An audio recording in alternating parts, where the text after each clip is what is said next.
So now we're going to talk about a day in life of an emergency medicine research associate.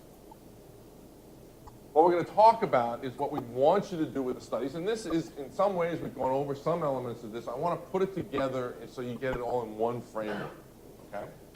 What to do with the studies, what to do when you're not working specifically on a study, when you're not actively enrolling a participant, though in this kind of studies that you're going to be doing with us, that's going to be relatively infrequently. And then what we don't want you to do. Okay? So we want you to do what we don't want you to do. What do we want you to do to study? This is pretty simple, right? Your job for 4 hours, 1 day a week, when you come with us, is to identify patients and visitors, right, who may be eligible for the studies. Right, may be eligible for the study. Now, we're going to talk to these things because when you come back to us for second and third and fourth semesters, there are going to be other studies. There's going to be a CAT scan study that's going to be done. You're going to be in the trauma resuscitation. There's going to be other kinds of studies that will be there. So we're kind of now generally talking to you about this. However, all of this should be applicable to tobacco cessation study as well. Inclusion criteria. What would get somebody in the study, right? So, Carly, what gets somebody in the tobacco cessation study? What's the criteria? Somebody who's over the 18, right? So your job, 4 hours, walk around, find everybody who's over the age of 18, and enroll them in the study. Okay? Simple. Keep it simple.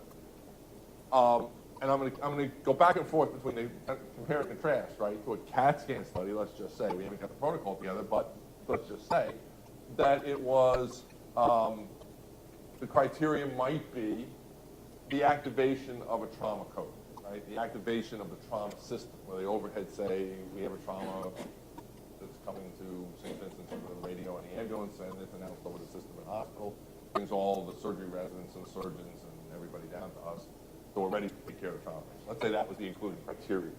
Okay, as soon as that went off, that patient was going to be in the study.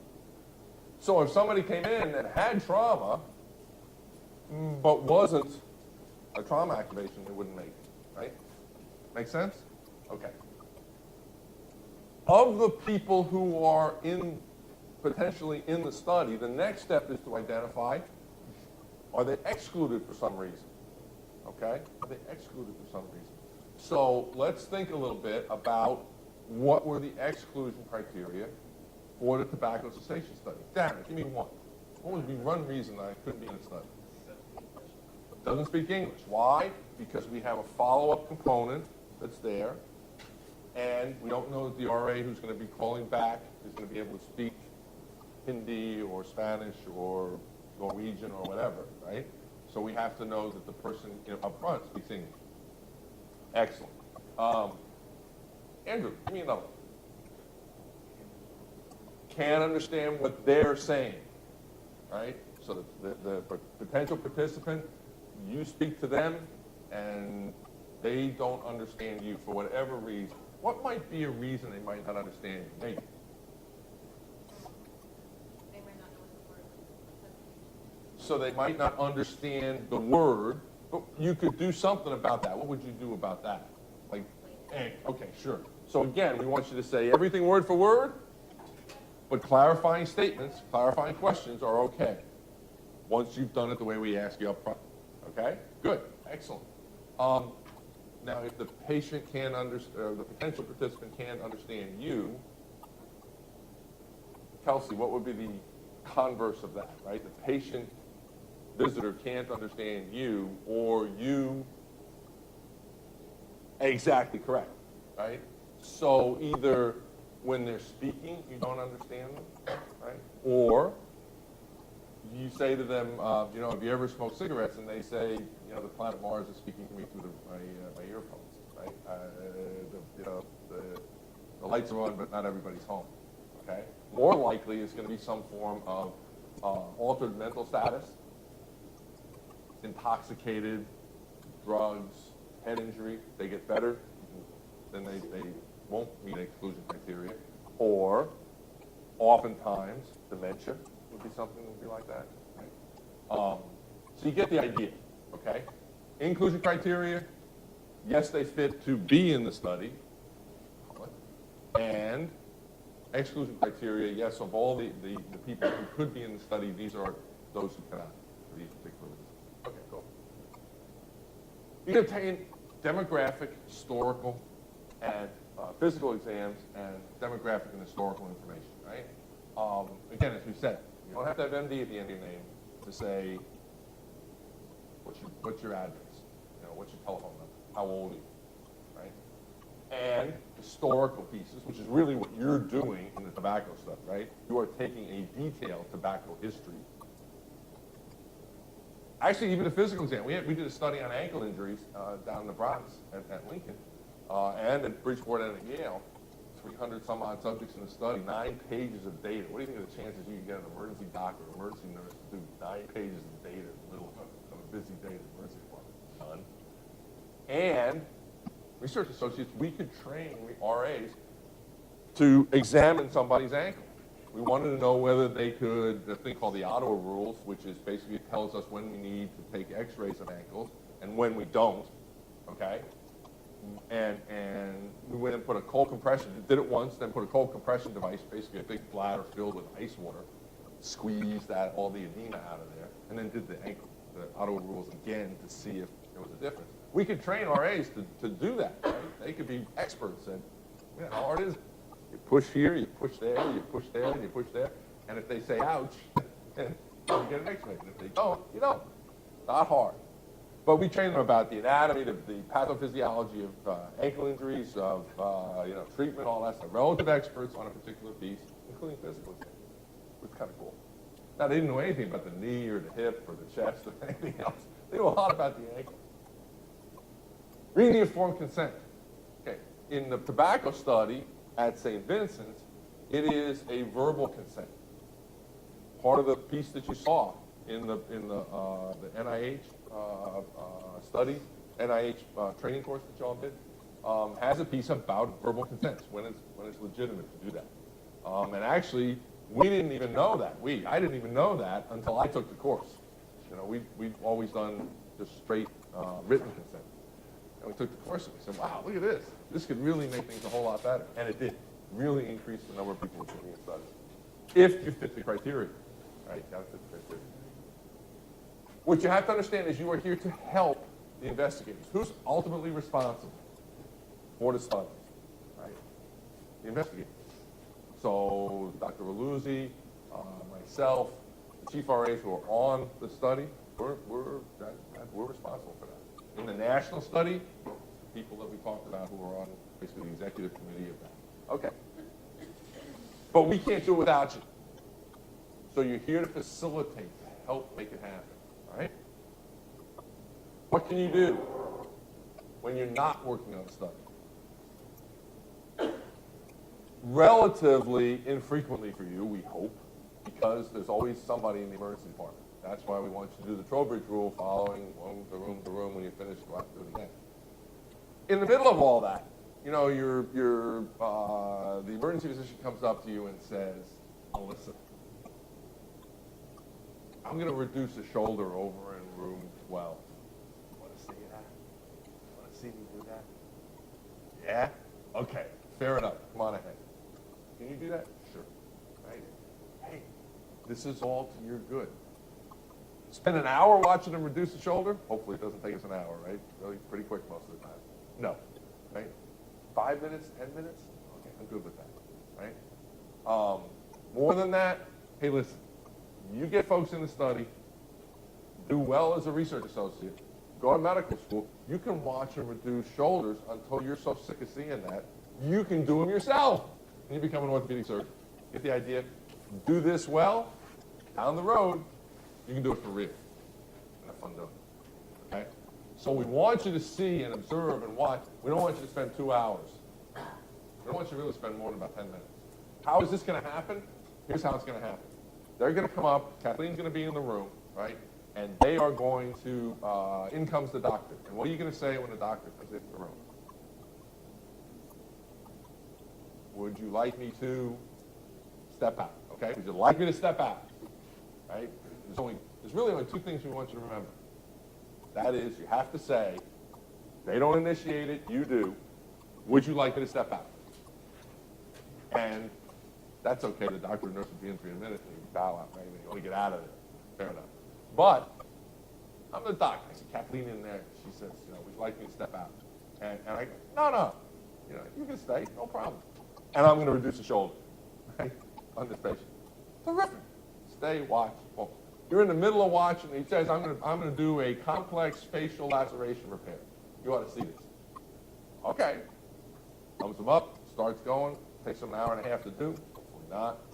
But let's say 5 minutes, 10 minutes. Yeah, you've seen enough.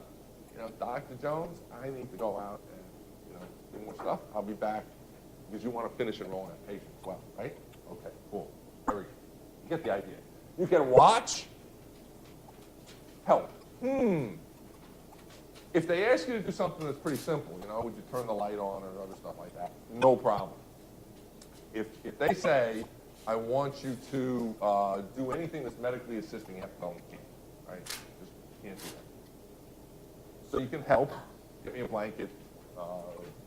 One of the clinicians tells you to go get a glass of water or something, that's fine. You can ask questions. Here's where you get some real value in this program I'm going to offer, right? As a third-year medical student, you're going to go on the ward, and you're going to be, at that time, you are going to be responsible for your education, so you have to ask questions. That's what you're paying the money for, is to be able to get that information from the clinician. But you got to do it at the right time. So you got to learn that skill of how to do that. So, you learn how to do that here. You have to discreetly, at the right time, ask clinicians questions. Oops, why did you do that? There we go. Cool. Here's what you can't do, right? It's lead follower, get out of the way. Can't get in the way, right? Part of the piece is why you ask, would you like me to step out, is because otherwise you're in the way. It takes some time for them to ask you to leave. It's an issue in front of patients, yada, yada, yada. All the way to the stretcher going down the hallway. You want to make sure you're stepping out of the way, right? You're not going to stand in the way of things moving. The lead follower, get out of the way. No procedures, okay? When they ask, probably not for your group as much, but now that we're the major clinical affiliate for Quinnipiac, University School of Medicine, down the road, there's going to be medical students and residents, interns, who are going to be here in the University of Martin. Now, there are some now, too, but they're usually upper level folks. They're going to be here, and the only, for an intern, right, the only person in the emergency department that knows less than they do is going to be you guys sometimes, right? And so they're going to want to, hey, come on here. I want to show you how to suture. And you're going to go, right? What are you going to say when they do that, SJ? I don't. You're sitting there going, yeah, aren't you? Right? You're going, yeah, I want to do that. Oh, okay. You got to say no, right? You got to say no procedure. Suturing, no suture. Drawing blood, no drawing blood. Putting down a nasogastric tube, no. Doing an appendectomy, no. Craniotomy, no. Okay, none of that stuff, right? None of that stuff. Here's what we basically say. If a way to think about it: if you have gloves on, for some reason, look down at them and go, "Oh, I'm not supposed to have gloves on, right? I'm not supposed to do this." That should be a key. If you have gloves on, that's not right. Okay, no procedures. Don't write on the chart, for whatever reason, right? Don't write on the chart. Not in this study. On the studies we're doing now. It could be down the road that we might have you actually write on the chart. We did the ankle study. The ankle study actually was the chart. It's why clinicians were willing to do it, because all they had to do was, the exam was already written for them. They just had to sign off saying that they agreed with that exam. So don't put your name on a chart. Why don't you want to do that? Because 2 or 3 years down the road, when that patient goes to court because something happened, right, you don't want to get that little subpoena that says you got to come back from Creighton in Nebraska to Connecticut to testify at trial because your name is on the chart. You don't want that. You don't want that either. Okay? Okay, so lead follow, get out of the way is a real key piece of things there too. So, what do you do? And this is all about how to be successful, right? How to be successful as an RA. The little stuff. When you come, Vince Lombardi. Anybody know who Vince Lombardi was? Who's Vince Lombardi was? Coach for the Packers. The Green Bay Packers, right? Famous coach. And what he used to, his players used to set their watches 15 minutes ahead of time. It was known as Lombardi time. Because when you just got there on time for the bus, it had already gone. Right? You were late. right on time. You're walking in the door at 8 o'clock. You still got all your stuff on, your coat and everything else. You got your coffee in your hand, and it's 8 o'clock and you're supposed to start work. That's late. So think about 15 minutes early. Eric is going to talk about how we track that. Why? Because medical schools and health professional schools want to know, are you going to show up? And we're going to be able to tell them, and you're going to want us to be able to tell them that in a clinical setting, you show up on time. Important characteristic. Okay. When you get there, I want you ready to go, right? So at 8 o'clock, let's say that's the beginning of your shift, you're walking into your first patient of business, okay? It's not getting your coat off, it's not finishing your coffee, it's nothing, you're ready to go. So by that, we mean 15 minutes early is the time you really should be arriving. When you come in, we basically want you to talk to 4 people. Now, when you come on first patient, first participant, you're going to come through the front door of the emergency department. Your chief RA is going to be there to greet you, hopefully, and collect everybody, the 4 of you or 5 of you, however many it is, and then is going to walk you through this process, but I want to talk you through the process first. So basically, you're going to walk in, and as you actually pass triage, because we don't have anything that's going on at triage right now, but you go through to where the charge nurse and the unit secretary are seated. I'll show you where it is. Faces right into the trauma bay. Charge nurse, clinical boss. Right? Who runs the emergency department? It's the charge nurse. She's the one who, or he's the one who gets everybody in the right place, moves people along. They're phenomenal. They know all. Right? Say hello to them. Your secretary, on a administrative basis, your secretary knows all, and most importantly, she knows that that's where the calls go. So when I call in saying, is Sullivan Smith in the emergency department? She goes, I remember that guy, good-looking guy. Oh, yeah, I remember. Yeah, he came and introduced himself. And I'll say, no, that can't be Sully Sullivan that we're talking about here. No, right? So you say hello to the unit secretary. You want to say to all the emergency physicians. Not for nothing. When we asked the other day, almost everybody put their hand up, said they wanted to be a doctor or a PA or a dentist, right? And you want to be, these are the people you want to be like down the road. Say hi to them. You specifically want to say hi to the emergency physician, identify an emergency physician, who will be your evaluator for the day. They are aware that you are going to be asking that question. They do not have to say yes. Okay? Most of them will. It's not an issue. You want to ask them, and the question you want to ask basically is, are you going to be here at the end of my shift? I leave, my shift is done 8 o'clock in the morning until noon. My shift is done at noon. May I ask you by my evaluator, will you be here at noon when I leave? And if they say yes, then they can be your evaluator. If they say no, I'm leaving at 10 o'clock, I'm no foul, no big deal, find another one. If they say no harm, no foul, no arg, no back talk, no nothing, right? That's perfectly fine. You go find another one. Not a big deal, right? And I'm going to do this a lot. Head nods today. I see head nods, then we move on. Otherwise, we go over it again. We got head nods. We all understand this, right? Okay, good. Excellent. Excellent. And I'm going to look to the chiefs. If I forget anything I'm supposed to say, yell out, right? Okay. Personal articles. No. You don't have to have much to be an RA.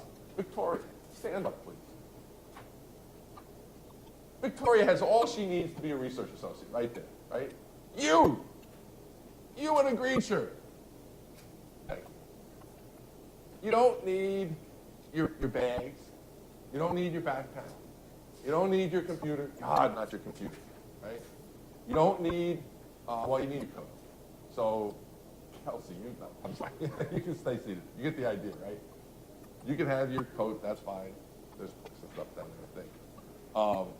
If there isn't, we'll make sure there are. You can bring those things. That's cool. What you don't want to bring. What you don't want to bring, right? Books. I'll tell you a good story. One of the guys was on from 4 in the morning until 8 in the morning shift. And I'm going to come do his eval, right? And I come trucking in at like 4:45 in the morning. He's in the back, got his feet up on the desk, He's got his organic chemistry book out. Now, A, he's got his feet on the desk. B, he's got an organic chemistry book. What do you think I felt of that, right? And C, there were patients in the emergency department. He wasn't involved in the study. And he wasn't, even if there were patients there, were not patients there, he wasn't out interacting with doctors and nurses and everybody else and seeing what was going on. And he was wasting his 4 hours that's unique to this program. So we don't want you to burn the books. I see an organic chemistry book, I burn it. It will give me great satisfaction to do so. No personal art. Why not? One, you're here to work, right? Don't tell anybody. What everybody wants to know in terms of you're going to a clinical program, bottom line, you know how to work. You know how to work hard. You know how to work consistently, because that's what medicine and the health professions is about. And you are terrific. The other side is we don't want things getting stolen, right? Nice place, everything else. You put it down, somebody might walk off with it. We don't want it, right? What's going to get put down? Cell phone. You know, leave the cell phone in the car. Bring your car keys. I'm okay with car keys. Got to be able to get back out again, right? Not a whole lot else. Okay. Clear on that? We're good? Yeah?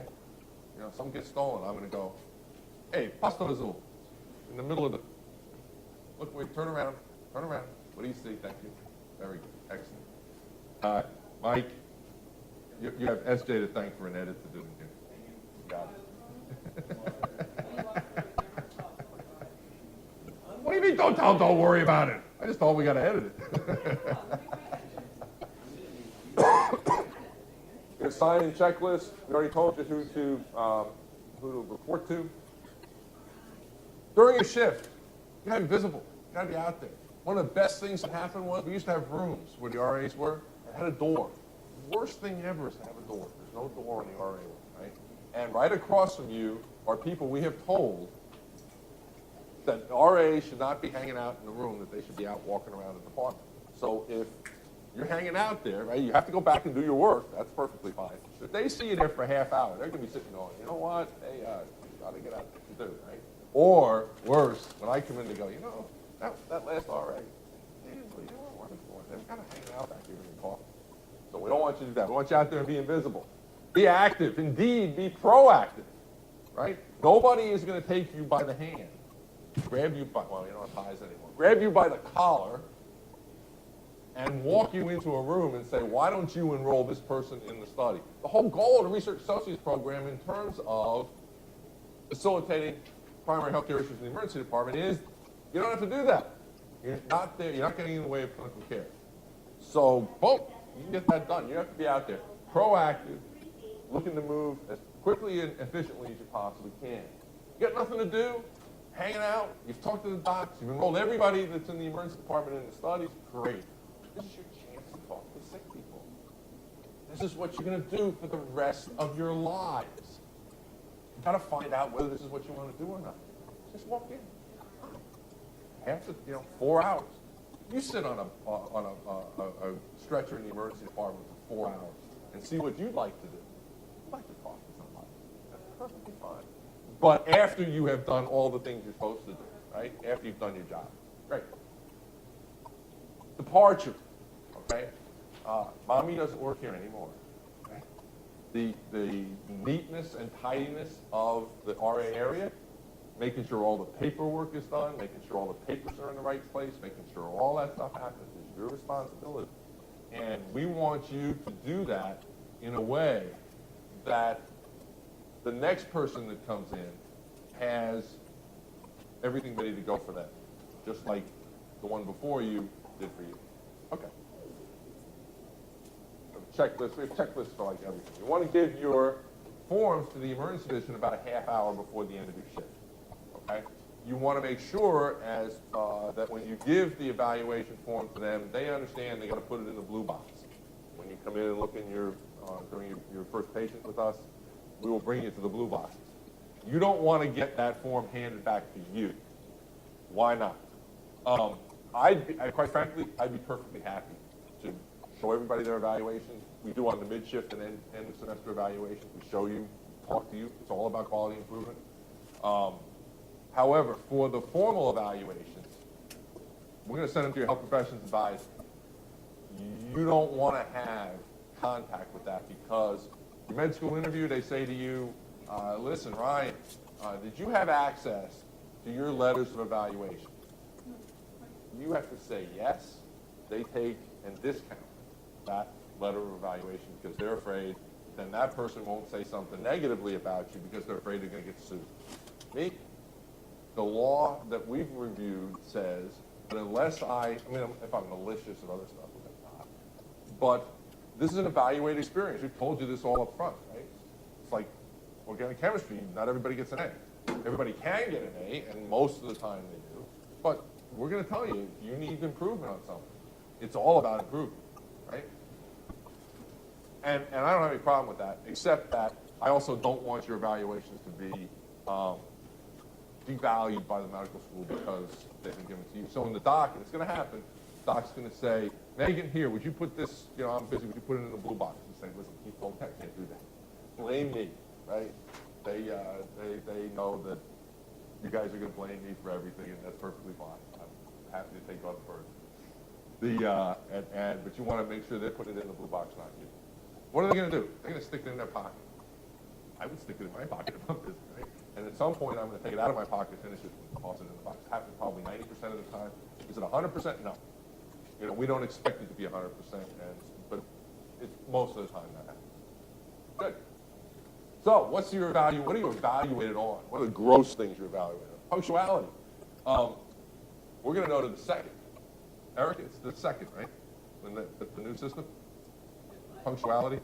Oh, yes, Yeah. So get here on time, right? second, you clock in. It's like a time clock, right? Hey, part of it, and it's you're good because you want to demonstrate that you are punctual, right? Don't leave early, right? Don't leave early. You got to leave early for some reason. What do you do? Wait a minute, don't tell me. No, Christian, what do you do? I got to leave early. Excellent. Call your chief on call. What people leave early for? I don't feel well. I'm starting to get a cold. We want you to leave. We don't want you to be affecting the rest of the emergency department. Right? Figure the reason. If there's a good reason, they're going to say sure. Right? If you say it's because I have an organic chemistry test tomorrow, that's not a good reason. You need to make your schedule up so that you are ready to do the work you need to do, including this. Okay? But punctuality.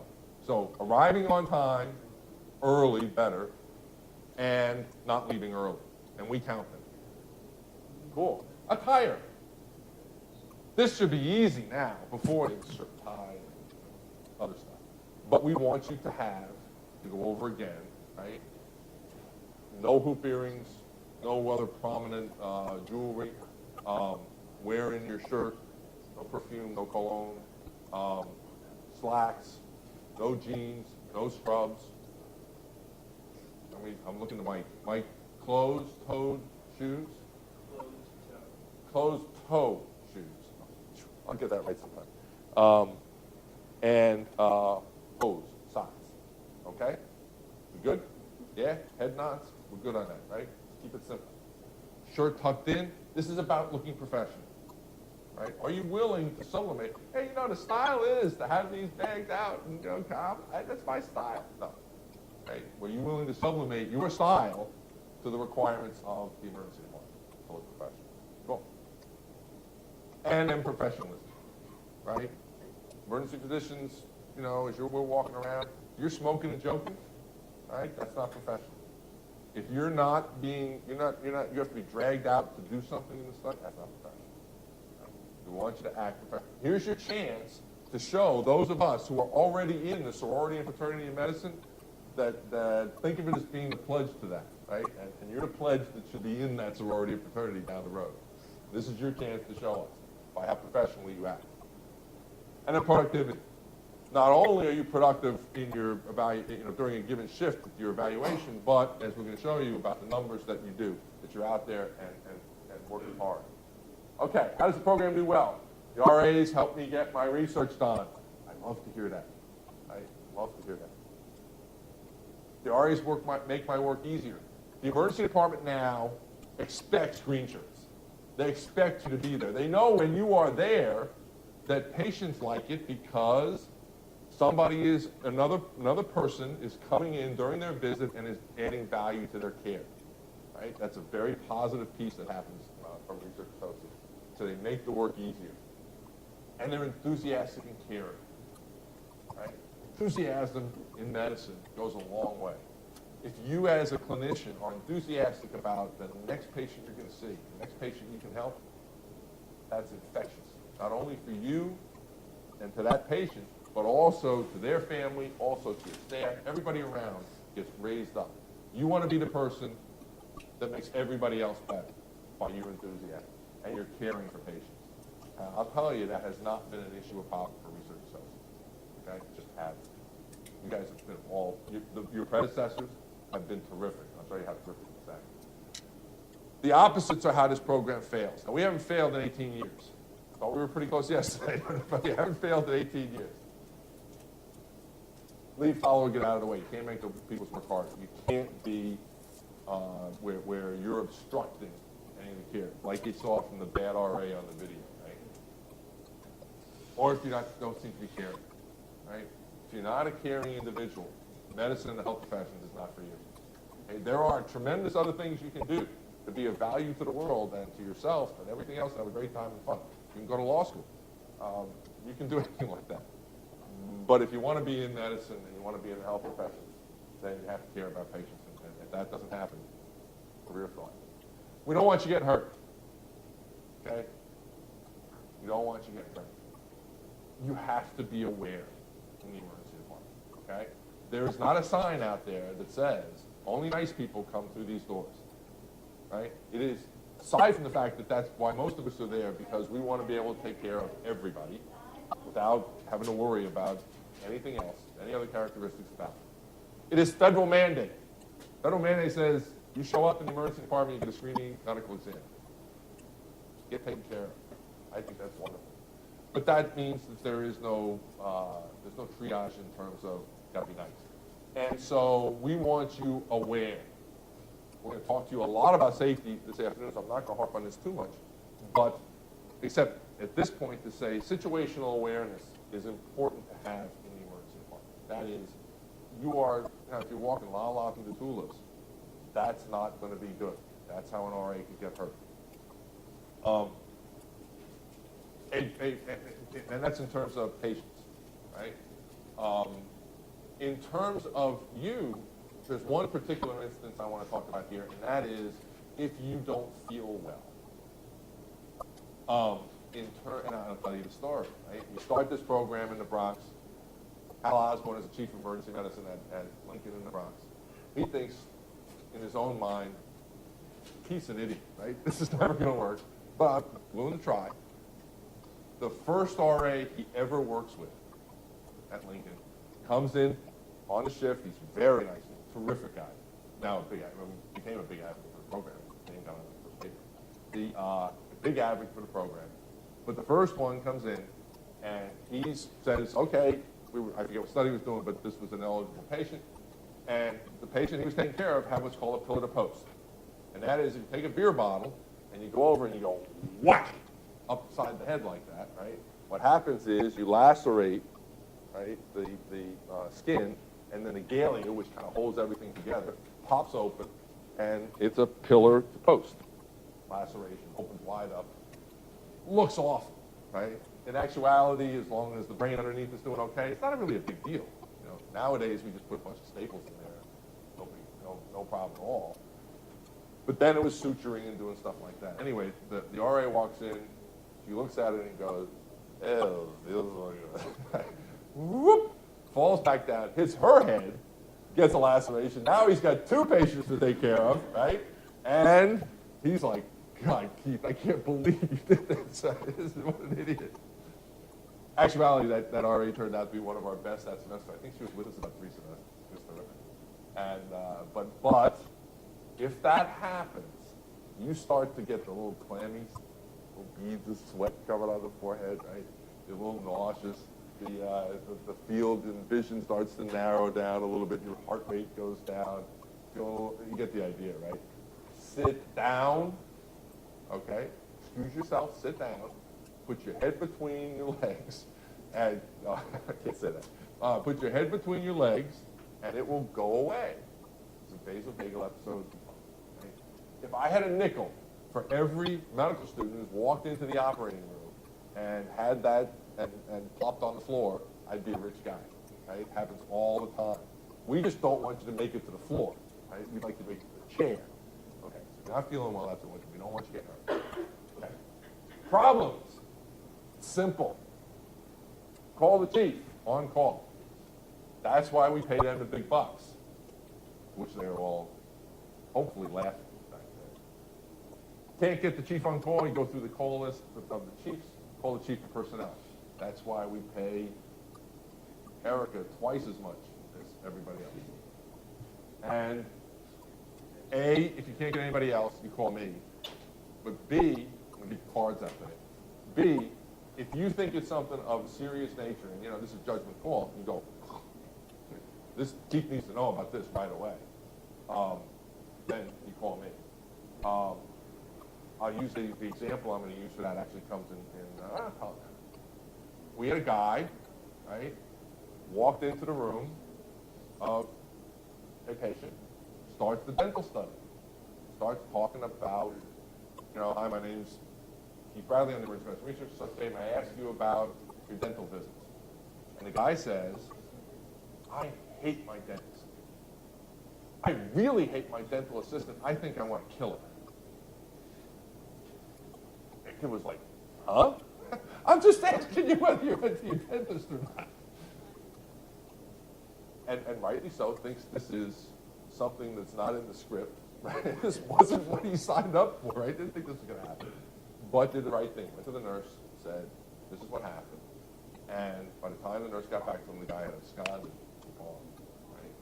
And it sent cops after him, whole big deal, everything. Whole thing. Right? You get the idea, right? When it's beyond, that's why I give you, I think I have the card survey. That's why I give you the card. That's why it's posted up down there and everything else. Okay? We good on that? Judgment call.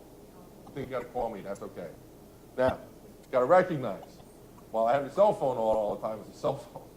And so if I don't call you back, you call me again, you follow the same protocol you do for the chief. Who's ultimately responsible in the emergency department for anything that happens, you can always go to. You go to the nurses, you go to the doctor. Okay?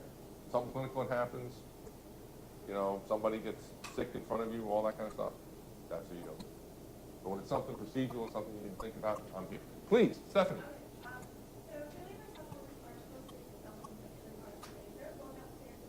Yeah, sure. Yeah. Right there. Sit right there. Got to dial 9, then you dial out like you would on there. Absolutely. And in actuality, you can use the other phones too. You're part of our team in the emergency department. We do have one right in the RA area. And it actually might be working now. I know, I checked the other day. I think it's only working because we have the fax machine there. In order for the fax to work, the phone's got to work. Cool. So, key points about each study. What are the inclusion criteria, the exclusion criteria, all the data collection items, and is there any special instructions about the study? Cool. We good? Yeah? Nice. Timing, did I do okay? Where's Patrick? You did great. Nice. Okay. Everybody up. Up.